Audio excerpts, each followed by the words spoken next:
நடிகர் அஜித்தோட அம்மாவான மோகினி மணியன் தன்னுடைய 84வது வயதில் வயது மூப்பின் காரணமாக இருந்தாங்க அப்படின்னு சொல்லப்பட்டது. அந்த மறைவுக்கு வந்த முதல்வர் விஜய் கூடயே த்ரிஷாவையும் கூட்டிட்டு வந்திருந்தாங்க. அதுதான் இன்னைக்கு சர்ச்சைக்குரிய ஒரு விஷயமா போயிட்டுருக்கு. அந்த சர்ச்சைக்குரிய ஒரு விஷயத்துக்கு தன்னுடைய கருத்து தெரிவிச்சிருக்கிறாங்க நடிகர் சஞ்சீவ் அவங்களுடைய மனைவி. அது மட்டும் இல்லாமல் நடிகர் சஞ்சீவ் முதல்வர் விஜயோட நெருங்கிய நண்பர் அப்படிங்கிறது பலருக்குமே தெரியும். ஆனால் இந்த அரசியல் பயணத்தில் அவர் அதுலேருந்து கொஞ்சம் விலகி இருக்கிறாரு. ஆனால் அவங்க 2 பேரும் சேர்ந்து வந்ததுக்கு சமூக வலைதளங்களில் எதிர்மறையாக நிறைய விமர்சனங்கள் எழுந்திருந்தாலும் தன்னுடைய கருத்தை சொல்லியிருக்கிறாங்க சஞ்சீவோட மனைவி. அது மட்டும் இல்லாமல் அவங்க என்ன சொல்லியிருக்காங்க அப்படிங்கிறத பற்றி தான் இந்த வீடியோவில் நம்ம டீட்டெயிலாக பார்க்க போகிறோம். வீடியோக்குள்ளே போகிறதுக்கு முன்னாடி நீங்கள் நம்ம சேனலுக்கு புதியவராக இருந்தால் மறக்காமல் சிபி ட்ரெண்டிங்கை சப்ஸ்கிரைப் பண்ணி ஃபாலோ பண்ணிக்கோங்க. வாங்க வீடியோக்குள்ளே போகலாம். நிறைய அடுக்கடுக்கான விமர்சனங்கள் முதல்வர் விஜய் மேலே வைக்கப்படுது. அதில் முதலாவது விஷயம், ஏஜிஎஸ் வரவேற்பு விழாவுக்கு த்ரிஷா கூட ஒரே ட்ரெஸ் கோடில் போனது. அது மட்டும் இல்லாமல் ஸ்வேரிங் செரிமனிக்கு த்ரிஷாவுக்கு ஃப்ரண்ட் ரோவில் சீட் கொடுத்தது. அது மட்டும் இல்லாமல் அவங்களுடைய மனைவி மகன்களுக்கு அந்த ஸ்வேரிங் செரிமனியை அட்டன் பண்ணாமல் போனது.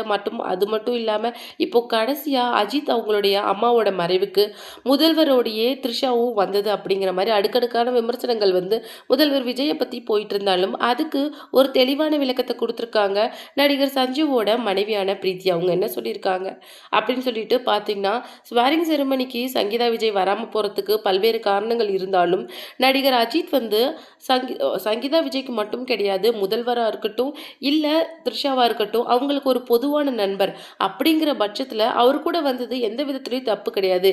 இன்னைக்கு அவர் முதல்வர் ஆயிட்டாரு அப்படிங்கிற ஒரு விஷயத்தினால நட்பு அப்படிங்கிறது மாறிடாது. நிறைய படம் சேர்ந்து பண்ணியிருக்காங்க. இன்னைக்கும் இண்டஸ்ட்ரியில் ஒரு லீட் ஹீரோயினாக இன்னைக்கு த்ரிஷா பண்ணிட்டு இருக்காங்க. தனியாக முன்னாடி முதல்வர் விஜய் அப்படிங்கிறவர் ஒரு தனிநபராக இருந்தார். ஆனால் இன்னைக்கு தமிழகத்தோட முதல்வராக அப்படி இருக்கிற அந்த பட்சத்தில் அவருடைய முடிவுகள் அவரை சார்ந்தது மட்டுமல்லாது அது தொண்டர்கள், ரசிகர்கள், அது மட்டும் இல்லாமல் முக்கியமாக மக்களை சார்ந்தது.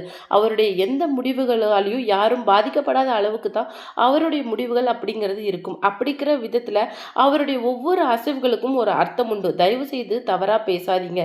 இங்கே நடக்கிறதோ இப்போ மக்கள் பேசுகிறதோ அவங்களுடைய எண்ண ஓட்டங்களை அவர் கவனிக்காம கிடையாது. அவருடைய முடிவுகளுக்கும் அவருடைய செயல்களுக்கும் ஒவ்வொரு அர்த்தம் இருக்கும். அதை புரிஞ்சுக்க ட்ரை பண்ணுங்க அப்படிங்கிற மாதிரி சொல்லியிருக்காங்க. தன்னுடைய விளக்கத்தை அழகா கொடுத்துருக்காங்க. சங்கீதா ஒரு நெருங்கிய தோழி அப்படின்னே சொல்லலாம் சஞ்சீவோட மனைவிய. விவாகரத்து போயிட்டு இருந்தா கூட ஃபர்ஸ்ட் ஹியரிங், செகண்ட் ஹியரிங் அப்படின்னு சொல்லிட்டு 2 ஹியரிங்கை கிராஸ் பண்ணி வந்துட்டாங்க. ஆனால் 2 ஹியரிங்க்குமே யாருமே அப்பியர் ஆகலை அப்படிங்கிறது அதிகபட்சம் தெரியப்படுது. ஸோ கண்டிப்பாக இந்த விவாகரத்து அப்படிங்கிறது இது ஒரு சுமூகமான பேச்சுவார்த்தையில் தான் முடியும் அப்படின்னு சொல்லிட்டு அதிகப்படியாக 70% மேலே விஜயோட குடும்பத்தை சேர்ந்த நபர்களே நம்பிக்கை தெரிவிச்சிருக்கிறாங்க. அதை தொடர்ந்து இந்த விவாகரத்து எந்த அளவுக்கு போகும் அப்படிங்கிறத இனியும் பொறுத்திருந்து தான் பார்க்கணும். அது மட்டும் இல்லாமல் இப்போ ரீசெண்டாக ஜேசன் சஞ்சயோட இந்த சென்னை வரவு அப்படிங்கிறது நிறைய மாற்றங்களை ஏற்படுத்தியிருக்கு அப்படின்னே சொல்லலாம். அது மட்டும் இல்லாமல் முன்ன தனிநபராக இருந்தவர் இன்னைக்கு முதல்வராக இருக்கிறாரு. அவருடைய முடிவுகள் கண்டிப்பாக முன்னுதாரணமாக இருக்கும் அப்படிங்கிற மாதிரியும் நிறைய சொல்லப்படுது.